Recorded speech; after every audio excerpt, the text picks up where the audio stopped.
मेरे जाल 500 दिहाड़ी 500 रुपया जी। गरीब आदमी है, मजदूरी करना साइकिल से अरे आगन भाईजान, बड़ा मुश्किल गुजारा करना, गरीब आदमी है ना बस।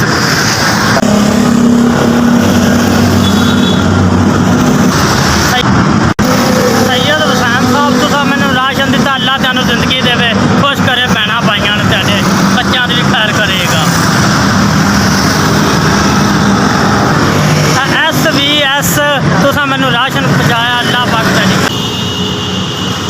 नदीम समनाबाद बच्चे की शादी नहीं मजदूरी या बोतल एजेंसी लगा हूँ फिर काम कर।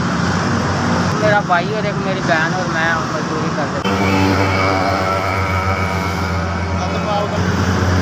थोड़ा राशन पहुँचाया थोड़ा पता हो गया। SVS काफ़ी बड़ी मेहरबानी। मोहम्मद रफीक कार्ड है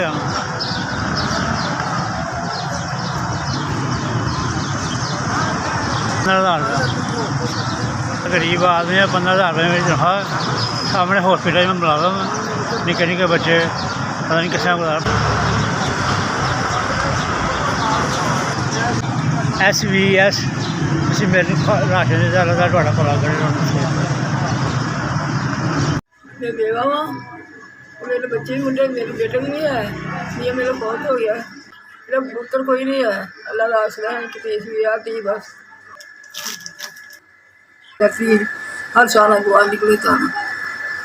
SVS बड़ा शुक्रिया, मेहरबानी। मेरा मियाँ फौत हो गया, मेरा जवान बेटा भी फौत हो गया, जवान बच्चियाँ ने अल्लाह दे आसरे तो सुआ कोई आस दी तोड़ ना दवे। थोड़ी बहुत बहुत मेहरबानी शाह साहब, मैं थोड़ी बहुत शुक्रगुजार हाँ, तुसीं मैनूं राशन भेजा है। अल्लाह पाक तुहानूं दूना चौना देवे, पाक परवरदिगार किसी चीज़ की तोड़ ना देवे।